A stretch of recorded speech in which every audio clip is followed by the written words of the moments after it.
Jay Stretford, Paddock, that's Gaz Drinkwater. Hiya. This is Transfers Live. Gaz, it's good to see you again, bro. Mate, When's it's the good last to be time here. you did a video? Oh, what was it? Like, fucking couple of months ago now, wasn't it? How's everything? Straight away, I've just swore, by the way. Like, literally a minute into it, I've just swore. Fucking disgrace. Anyway, I don't know what you're fucking doing. What's the matter with you? Sorry for everyone I've offended.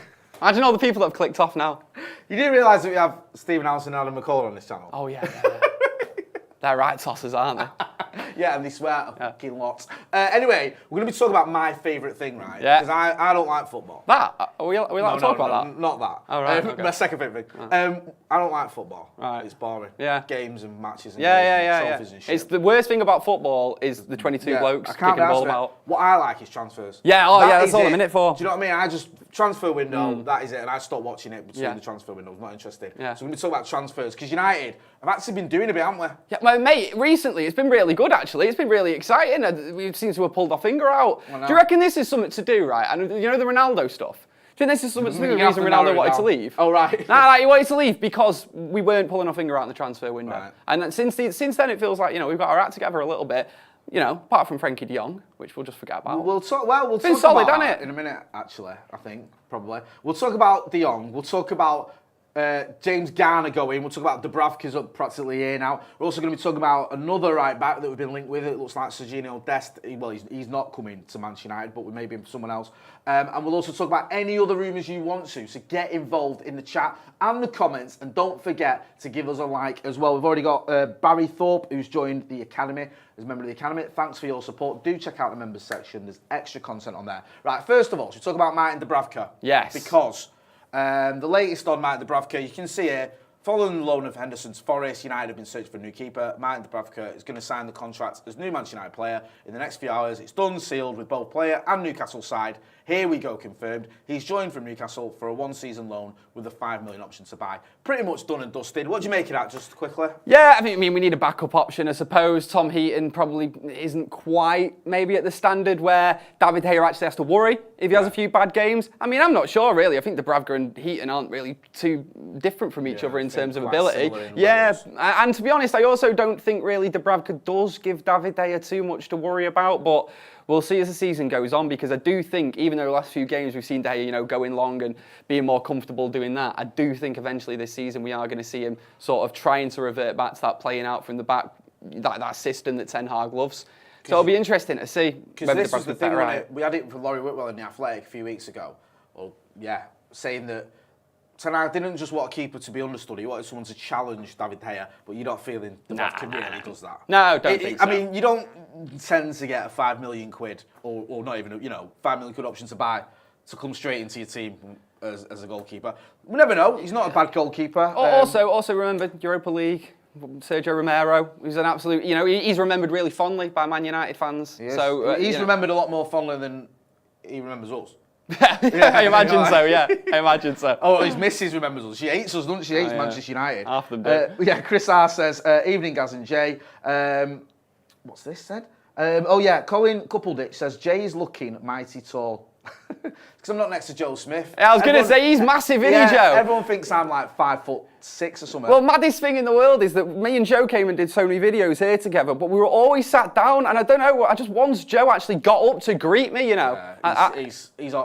massive, isn't he? He's like the opposite of Lisandro Martinez. He'd make a better centre-half then, wouldn't he? Why don't we just have Joe Smith as centre-half, eh? That's all that matters, how tall you are. Anyway, enough of Dubravka. He's here, good stuff. I mean, does what it says on the tin, doesn't it? We'll have to see if there is any chance of him challenging, but like Gaz says, I think it's more likely you're going to see him in the Europa League and maybe a couple of the other cup competitions. Should we talk about James Garner? Yeah. Because he's gutted. You're gutted, right? Well, let's just explain it first, and I'll get your opinion on it. James Garner appeared to be out of favour following rival Ten Hag, so he's gone in a £15 million move to Everton. Basically, it's £9 million up front. He's gone to Everton, £9 million that could rise to $15.5 million. There is a sell-on clause included, right? This is what I'm going to explain in a minute. But United do not have the option to buy back the midfielder, Laurie Whitwell in The Athletic. Fabrizio Romano said there was a buyback clause. It seems there isn't. Laurie's done an article more recently than Fabrizio Romano's tweet. I know Laurie, he's a friend of the channel, he's a good lad, and he's, sort of done his own work, and there is no buyback clause. There is a sell-on clause, so, if he sells, if Everton sell him on to Real Madrid for 100 million. We'll get some money out of it, but there isn't a buyback clause. What do you make of all that? I just don't really get it. It feels like a very un-Manchester United thing to do. I know that maybe a lot of Man United fans at the minute are sort of a bit sick of the club giving extra chances maybe to certain academy graduates that maybe have proven that they're not quite good enough. Yeah. However, James Garner, we've got someone who hasn't had the chance to prove he's not good enough yet. Like, the guy could prove to be a really good defensive midfielder. He was really good for Nottingham Forest last season. Their fans really, really loved him. They did. In fact, they wanted, to him to continue there to this season. So it's a little bit frustrating because I feel like he deserved an opportunity, especially since it's almost like when you're building a squad on like a game or something like on FIFA or Football Manager, where you have like your experienced world-class player in Casemiro, then you have a young understudy. Like, it's like the ideal situation, but not a bad point. We've just got rid of him now, and I don't really understand it because he is the only other defensive midfielder we've got in this team. Like, Scott McTominay ain't a defensive midfielder. Fred ain't a defensive midfielder. Yeah, I mean, with Garner, I think he can play in a wide range of positions. He's not an out-and-out, I know what you mean about defensive midfielder. He can play there as a deep line, a bit more of a deep line midfielder, but I get your point. Did really well at Nottingham Forest last season, not just in the Championship, but also when they played in the FA Cup. They played the likes of Leicester, they played Arsenal, they played Liverpool, and he was very good in all those games. Great on a set piece, you can never be too short of that. You do have to wonder with him whether, has he spoke to Erik ten Hag? Scotty was on earlier and he was making a point that there were rumours and reports that maybe James Garner wanted more games this season because he's 21. He's had, like you said, 2 seasons of regular football, albeit in the Championship, wants to play football and wasn't into just, maybe you're going to get a few Europa League games. Yeah. So there might be an element of that. I don't get that though, because I don't know, like pretty much playing, I reckon, the majority of our Europa League group games. Yeah. And a lot of cup games, hopefully. It's better than playing for Everton when, if you prove yourself next season, you'll be in United's first team potentially. I don't know. Yeah. I think he is from Birkenhead. I don't know if that's any weight on his decision at all. There it is. Yeah, he's from Birkenhead, so Everton and Scouts. There you go. So yeah, we'll have to wait and see. I think, a lot of people, and people in the comments, and we'll get into comments in a minute, are a bit outraged at this. Outraged. I've seen a lot of anger about it. Nah, I want him out now. So we don't have Everton. When has an Everton fan ever done anything for Man United? Never. It's never. I can't remember one. No, never. No, never. Get everyone to chat in the comments. Let us know if you can remember every time. Any time we've ever had an Evertonian at United who's done anything. Red MC says Garner is not good enough. I mean, that's, not many people are saying that, to be fair. Most people think he is. We don't know if he's not good enough, I don't think. We don't know. Maybe Erik ten Hag does. And also, here's another thing, like Kobe Minu, players like that coming through. I know he's a bit young, but... See him the other night, he looked mint, didn't he? 20 Legend says, don't like there's no buyback clause. Yeah, everyone seems to be a bit upset there's no buyback clause. Yash Gami says, makes sense, he could keep Everton up with Gordon. Anthony Gordon's doing bits there. Chelsea were in for Anthony Gordon, weren't they, for like 65 million or something stupid. I don't know if he's going to go there, he might end up staying. So yeah, it does seem a little bit of maybe it's a slightly odd one that he hasn't been given more chance. I think he suffered though in pre-season because he got injured, didn't he? And he didn't feature in Thailand and Melbourne. You saw the likes of Zidane Iqbal. You saw the likes of Charlie Savage. Maybe Erik ten Hag's looking at it going, I've got Casemiro, I've got Donny van der Beek, almost forgot a man. I've got Eriksen, I've got Bruno. I've also got Zidane and Charlie in maybe a year or two time. I don't necessarily need him as much as look.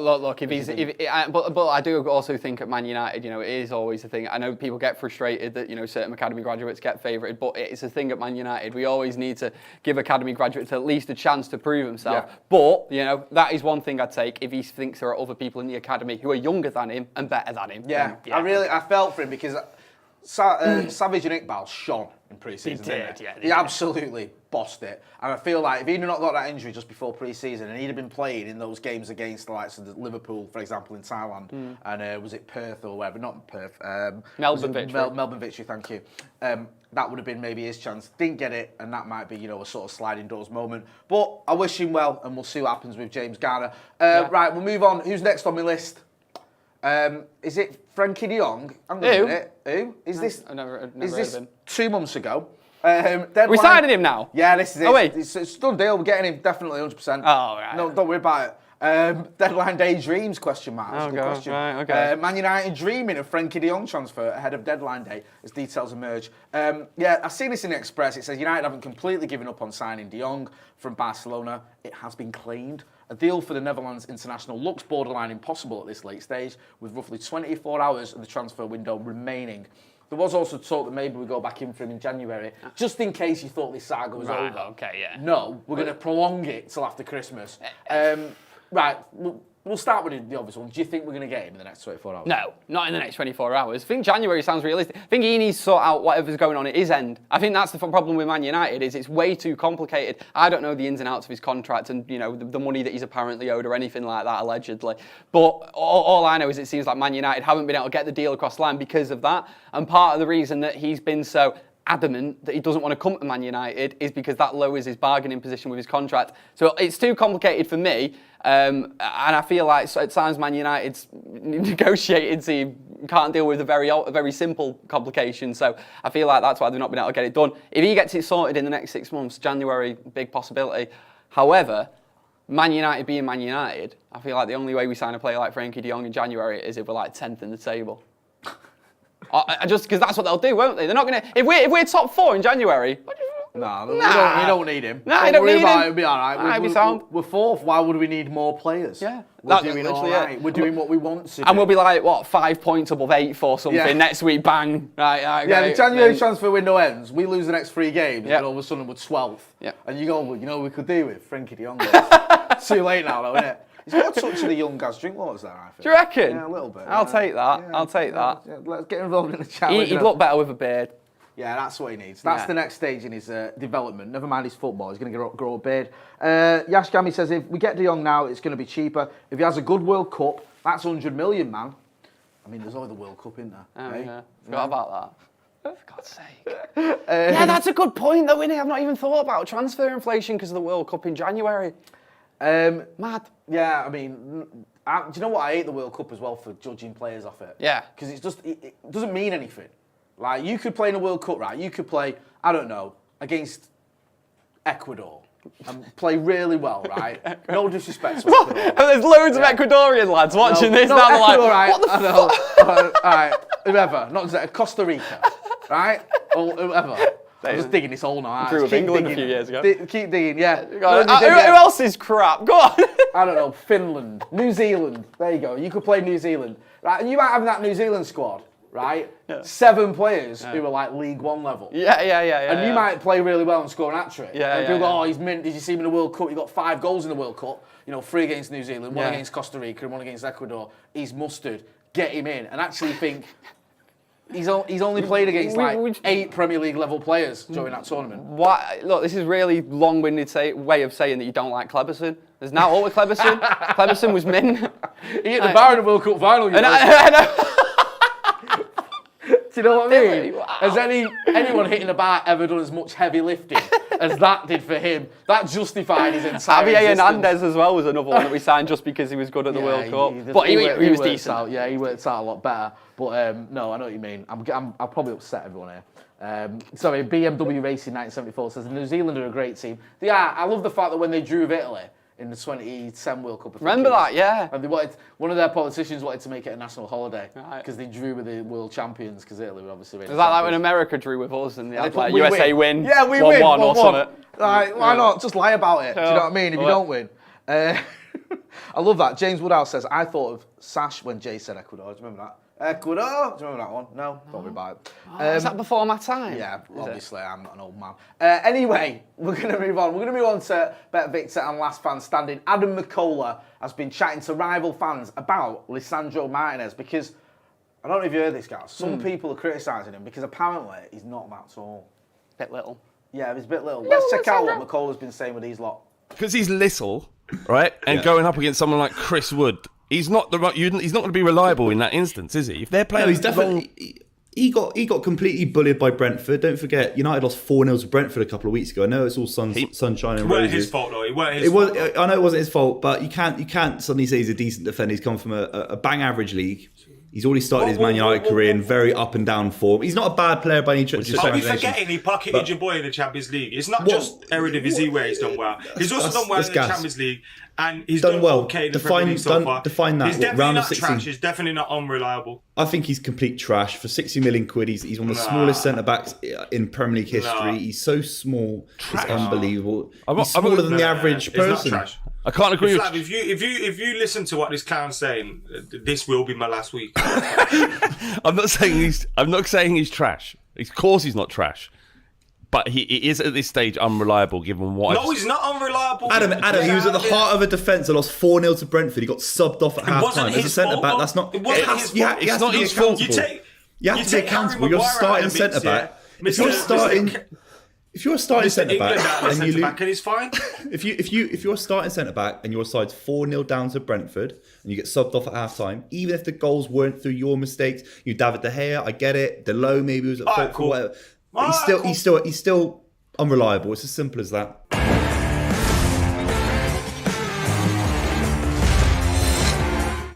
So that was Adam McCullough chatting as part of Last Fan Standing with BetVictor. Boovy there saying that what everyone's been saying, oh, Martinez is too small, he's not good enough, talking rubbish. He's come from a rubbish league, like the Dutch league, oh yeah, famously that terrible that Ajax have won loads of Champions Leagues over the years and all that sort of stuff. Yeah, and also the Brentford game. Last season won it, Ajax won the Champions League. Yeah, it was. Yeah.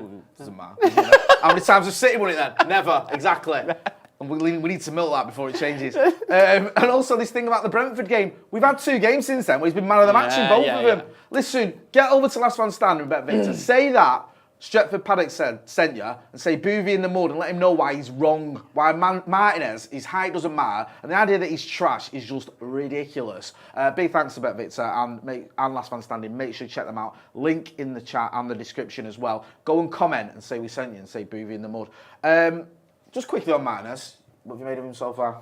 You loving him? I mean, it's similar to the rest of the team, really. I do think he actually got bullied in that Brighton game, to be fair, and the Brentford game. Don't really need to explain it. He fell over in the Brentford game, though, didn't he? When that Ben Mee goal, I thought he's a bit like, if you fall over, you fall over, don't you? Yeah, I thought maybe Harry Maguire deserved to be taken off at half-time more than he did, but.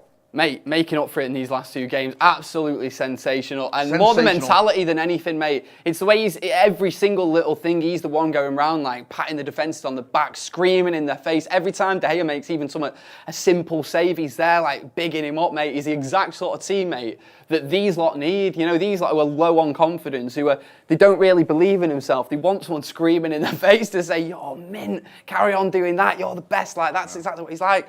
My issue, mate, and I know that like you're rolling your eyes at it, and you're saying like about him being short and stuff like that, and how it's not really an issue.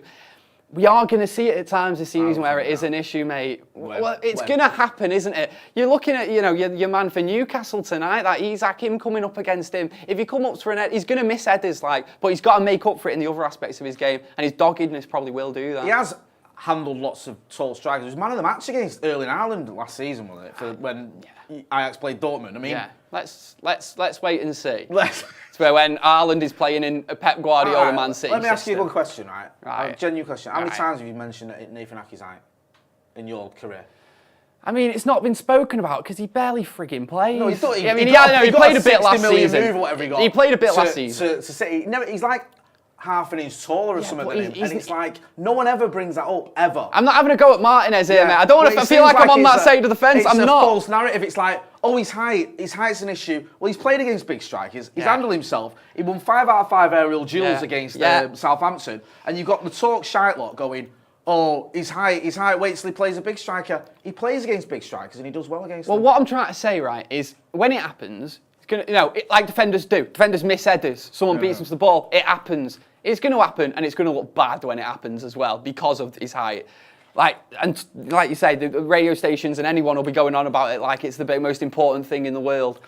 Mate, he makes up for it in other aspects, or he has done in the last 2 games, and I hope he continues doing that because, mate, in that, and also this stuff about him not winning aerial duels, and that he's won so many aerial duels. He's better than Koulibaly. Yeah, exactly. And he's 6'2". Exactly. Do you know what I mean? It's all about the intelligence, isn't it? Exactly. So I just think it's one of those. It's exaggerated. James Wood says, "Gaz, drink water. Get in, lad. Need more of Gaz." Matt Losper says, "The more I see of this Last Man Standing, the less I want to watch it. Bring back Manscapes and all that. At least they're fun." I think that's part of the appeal there. Is he's trying to wind you up, Boovy? So go and get involved and tell him why he's in the mud. He's talking nonsense. Hang on a minute. Hube says Newcastle got a free kick on the 91st minute. Are we watching that? Yeah, but we're not up to that bit yet. We're not up to that bit yet. Sorry. Producer Ethan is a Wildly Newcastle behind. fan, allegedly. You don't even know about that. But he's taking some time off his Newcastle watching duty to actually produce Well, this channel. I'd love it if Newcastle scored now. This would be great, Newcastle wouldn't scored, it? this will feel like United in 99. Be bigger. Come on, Kieran Trippier. up the barcode. Yes. Right. Should we move on? Anyway, we let's got? talk about Thomas Munier. Right. Yes. Now, Jason Burt in the Telegraph, he said, I think this was last night, he was talking about this, said Munier door open with Dest set to join AC Milan United. Exploring alternative options for a right back. Manchester United are again exploring, signing a right back, having been told Dest, we know Dest is moving on, not coming to United. So Munier is available on loan, though we think he's available on loan. They had thought their business was finished with Anthony and Martin Dubravka, but there could be a late deal. Now, today, Erik ten Hag in his presser said, if anything comes up, sort of, I'm paraphrasing, but he said, we're on alert. I think it was the term he used, on alert. So it's not a hard no, we're definitely not doing anything. There has been talk of another right back. There has been talk of maybe Wan-Bissaka moving on. I think he said today, actually, Erik ten Hag, that Aaron Wan-Bissaka won't be moving on. Someone like Munier, we've been linked with him for a few years, haven't we? Do you remember? Obviously, that didn't happen. I mean, would you have him? There's a lot of players you could say that about, isn't there? I mean, every player. Honestly, to be honest with you. literally. I think we definitely need that right back. Yeah, absolutely. He's actually going to provide an adequate bit of competition for Diogo Dalot, because I think that it's evident that although Aaron Wan-Bissaka is a player that I really like, and I think he's going to be a really good right back for the rest of his career in the Premier League, but not in this system. It ain't going to work for him, is it? So yeah, I think you need someone else in. Absolutely, that's the next position I'd strengthen anyway.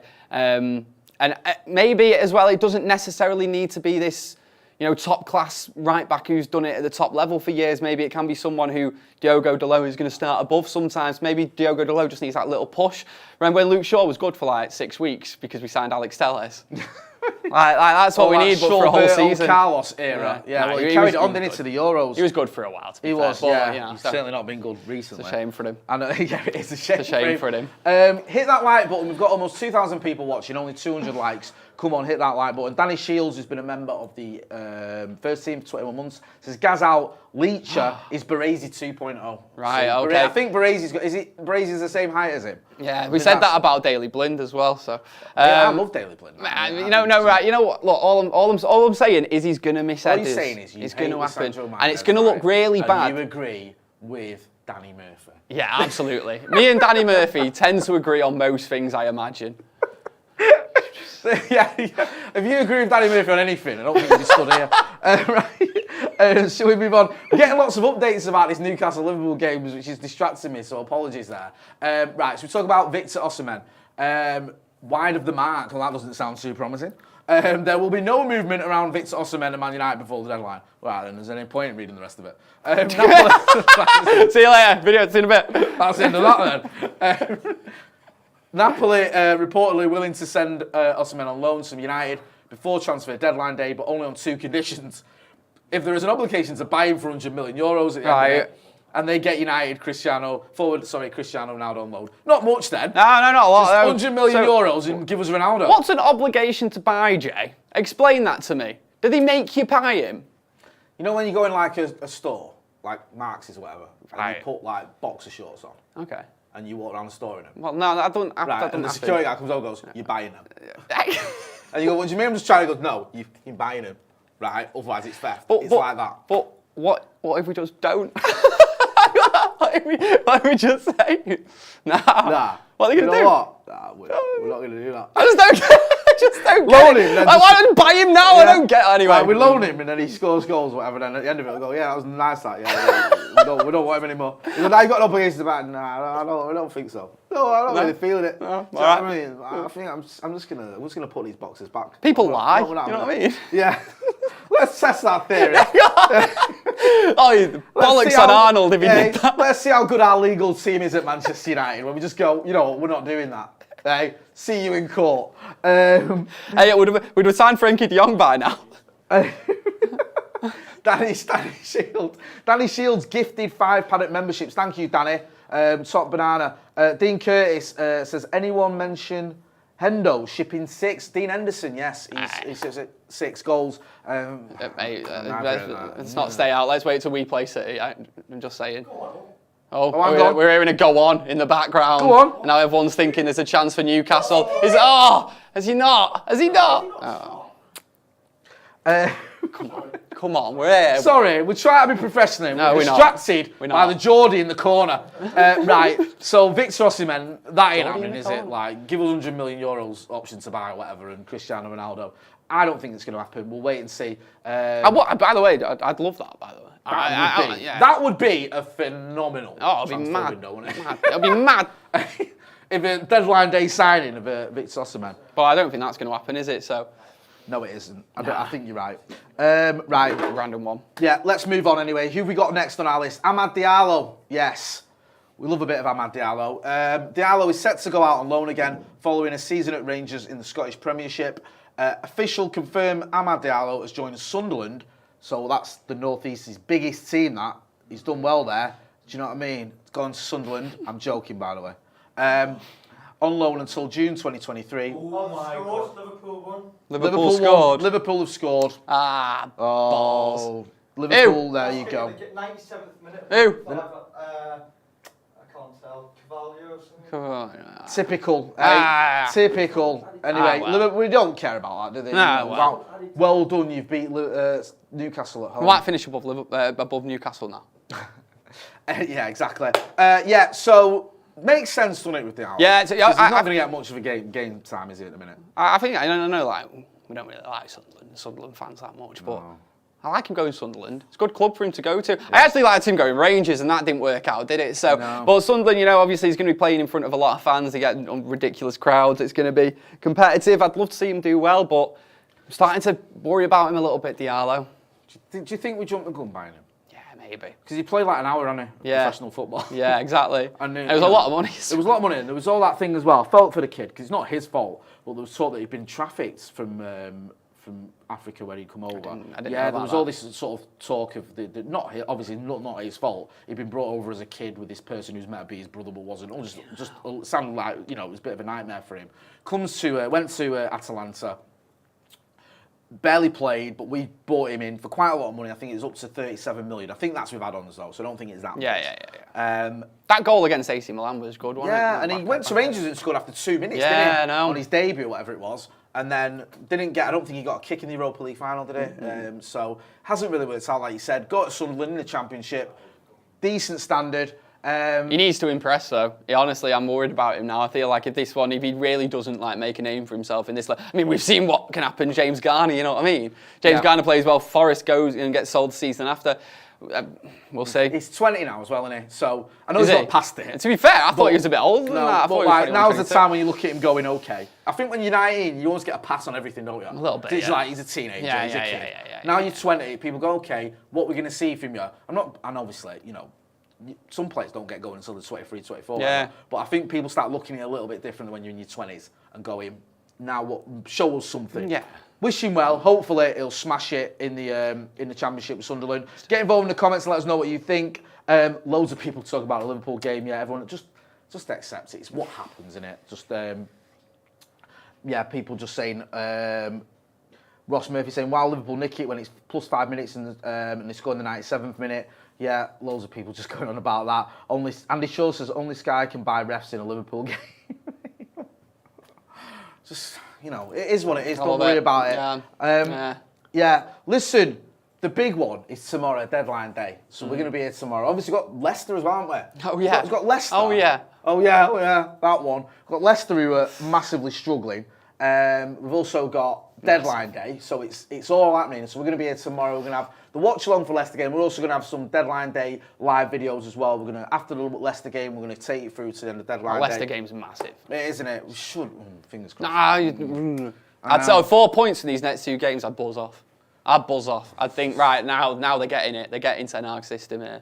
Obviously, with good performances, you need. I'm not that stuffy. I mean, if they carry on the way they have done the last 2 games, and I'm including the last one in that, I'm on summit. Do you think we're seeing something now? I know you're saying but do you think, can you see what he's trying to do? Oh, See mate. the players buying into it? Because you mentioned that a Liverpool game as well. That was unreal. Wasn't it? Unreal. Everything about that game was amazing. Like the atmosphere was great. The way that, like you say, the players bought into what he was doing. Seeing Sancho and Rashford, who needed goals, getting goals. Martinez, who'd been questioned about his performance, just phenomenal. Even the kid like Malacia, I thought played well. Malacia's so good. He's looking really good. Mate, I'm liking what I'm seeing at the minute. It's just more...